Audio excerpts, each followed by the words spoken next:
پہلا درجہ اقرار بالشہادتین کا ہے، دوسرا درجہ نماز کا ہے، اور تیسری چیز جو درجے کے اعتبار سے ہے وہ روزہ ہے۔ اللہ نے فرمایا یا ایھا الذین آمنوا کتب علیکم الصیام کما کتب علی الذین من قبلکم لعلکم تتقون، اے اہل ایمان تم پر روزہ فرض کیا گیا۔ روزہ فرض ہے، اس کا منکر دائرہ اسلام سے نکل جاتا ہے، بلا عذر شرعی روزے کو چھوڑنے والا گناہگار قرار دیا جاتا ہے۔ روزہ فرض ہے، اور پھر اللہ نے روزے کی فرضیت کا ذکر یا ایھا الناس کہہ کے نہیں کیا، بلکہ یا ایھا الذین آمنوا کہہ کے کیا۔ پتہ چلا روزہ سب انسانوں پہ فرض نہیں کیا گیا، اس زمانے کے اہل ایمان پہ فرض کیا گیا ہے، اہل ایمان پہ، اس لیے کہ اعمال اور عبادات کی قبولیت کی سب سے پہلی شرط ایمان ہے۔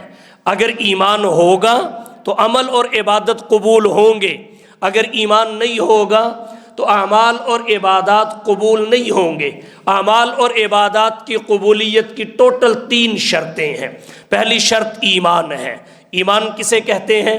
سید نور الحسن شاہ صاحب بخاری رحمہ اللہ نے توحید اور شرک کی حقیقت میں ایمان اور اسلام کے درمیان فرق کرتے ہوئے لکھا، عقائد کی درستگی کو ایمان کہتے ہیں، اعمال کی درستگی کو اسلام کہتے ہیں۔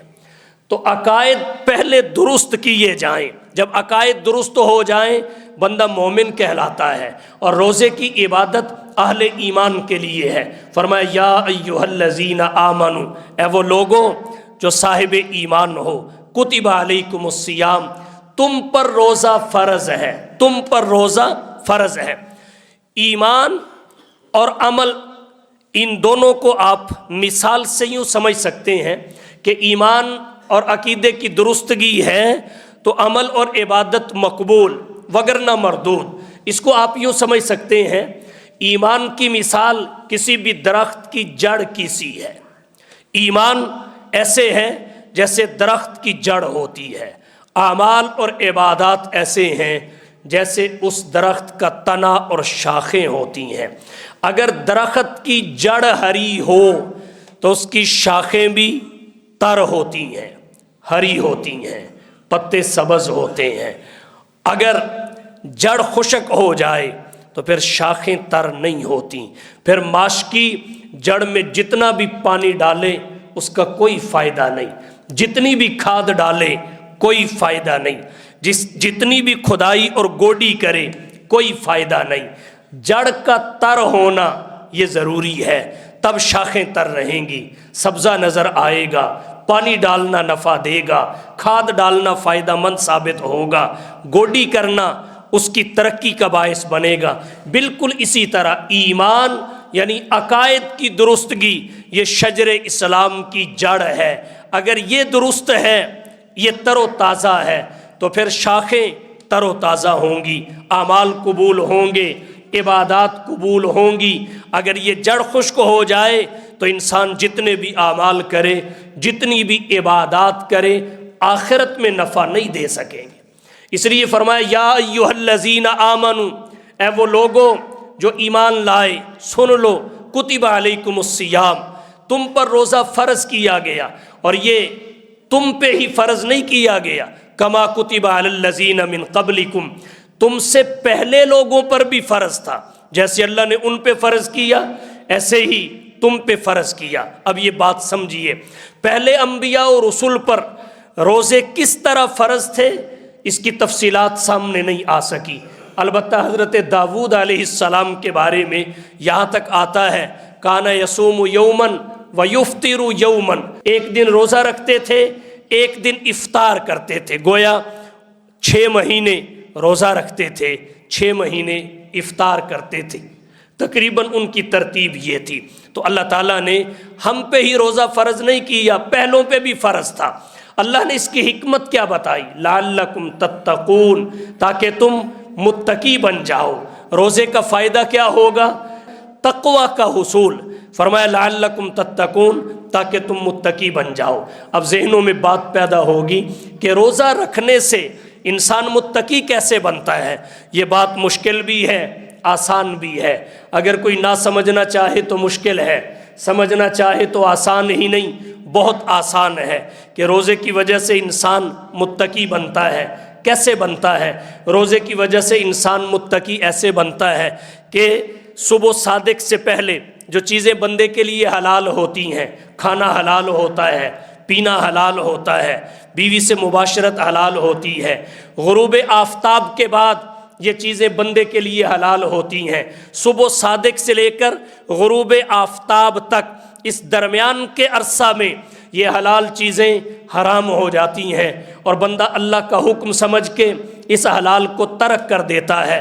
تو جب اللہ کا حکم سمجھ کے حلال کو چھوڑ دیتا ہے تو پھر اس سے پیغام یہ ملتا ہے، عقل مند انسان اس نتیجے کو اخذ کرتا ہے کہ اللہ کے کہنے پہ جب یہ چیزیں چھوڑ رہا ہوں جو صبح صادق سے پہلے اور غروب آفتاب کے بعد حلال ہوتی ہیں، اس درمیان کے عرصہ میں اللہ کے کہنے پہ اگر اس حلال کو چھوڑ رہا ہوں تو جو اللہ نے سال بھر کے لیے حرام کی ہیں میں ان کو کیوں نہ چھوڑوں؟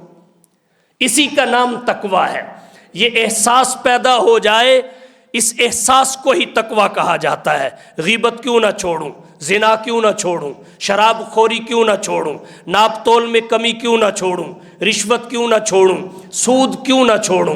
تو روزے کا بڑا مقصد کیا ہے؟ لعلکم تتقون، کہ روزے سے تم متقی بن جاؤ گے۔ سوال پیدا ہوتا ہے، بہت سارے لوگ روزہ رکھتے ہیں لیکن ہمیں تقوی کی جھلک ان میں نظر نہیں آتی، تقوی ان میں دکھائی نہیں دیتا۔ اللہ کا قرآن کہتا ہے لعلکم تتقون، روزے دار متقی بن جاتا ہے۔ ہمارے دور کے روزے دار متقی کیوں نہیں ہے؟ ہمارے روزے دار صاحب تقوی کیوں نہیں ہے؟ تو یہ بات بھی ذہن میں رکھیے، وہی روزہ تقوی پیدا کرتا ہے جس میں فقط کھانے پینے کو نہ چھوڑا جائے بلکہ حرام کو چھوڑا جائے، کھانے پینے کو نہ چھوڑا جائے بلکہ گناہ کو چھوڑا جائے، وہ روزہ تقوی پیدا کرتا ہے۔ کیوں؟ اس لیے کہ تقوی یہ ہے بندے میں یہ احساس پیدا ہو جائے، یہ احساس زندہ ہو جائے، یہ احساس قوی اور طاقتور ہو جائے کہ میں جو بھی کر رہا ہوں میرا اللہ اسے دیکھ رہا ہے، میں جو کر رہا ہوں ایک دن میں نے اللہ کے سامنے کھڑے ہو کے اس کا جواب دینا ہے، اللہ مجھ سے پوچھے گا، مجھے بتانا پڑے گا۔ یہ احساس پیدا ہو جائے کہ وہ دیکھ بھی رہا ہے، گرفت پہ قادر بھی ہے، اور مجھے حساب بھی دینا پڑے گا۔ تو جب یہ احساس پیدا ہو گیا تو اس احساس کو تقویٰ کہتے ہیں۔ اور مجھے بتائیے، جب یہ احساس پیدا ہو جائے کوئی گناہ کر سکتا ہے؟ موٹر وے پہ آپ گاڑی چلا رہے ہوتے ہیں، اچانک ایک بورڈ پہ لکھا ہوا دکھائی دیتا ہے، آگے کیمرہ لگا ہوا ہے۔ جب آپ ایئرپورٹ پہ بیٹھے ہوتے ہیں ایک بورڈ دکھائی دیتا ہے، کیمرے کی آنکھ دیکھ رہی ہے۔ کسی سپر سٹور پہ جاتے ہیں، وہاں لکھے ہوئے پہ نظر پڑتی ہے، کیمرے کی آنکھ آپ کو دیکھ رہی ہے۔ تو یہ کیمرے کے دیکھنے کا یقین موٹر وے پہ گاڑی کی رفتار کو درست کروا دیتا ہے۔ اگر اللہ کے دیکھنے کا یقین ہو جائے تو ہماری چال درست کیوں نہیں ہوگی؟ یہ کیمرے کے دیکھنے کا یقین ایئرپورٹ پہ غلطی نہیں کرنے دیتا، یہ کیمرے کے دیکھنے کا یقین سپر سٹور پہ چوری نہیں کرنے دیتا، خرابی نہیں کرنے دیتا۔ اللہ نے قرآن میں فرمایا انہ بصیر بما تعملون، اللہ تعالیٰ تمہارے اعمال کو دیکھ رہا ہے۔ اگر اللہ کے دیکھنے کا یقین ہو جائے تو انسان کیسے گناہ کر سکتا ہے؟ یہ یقین اور احساس جسے تقویٰ کہتے ہیں جتنی جلدی روزے سے حاصل ہوتا ہے دیگر عبادات سے حاصل نہیں ہوتا۔ آپ کہیں گے کیسے؟ بندے کو بھوک لگی ہوئی ہے، بندے کو پیاس لگی ہوئی ہے، کھانے کی شدید خواہش ہے، پینے کی شدید خواہش ہے، روکنے والا تو درکنار ایسی جگہ پہ ہے کہ دیکھنے والا بھی کوئی نہیں ہے، کھانا بھی موجود ہے، پانی بھی موجود ہے، مگر پھر نہیں کھاتا، پھر نہیں پیتا۔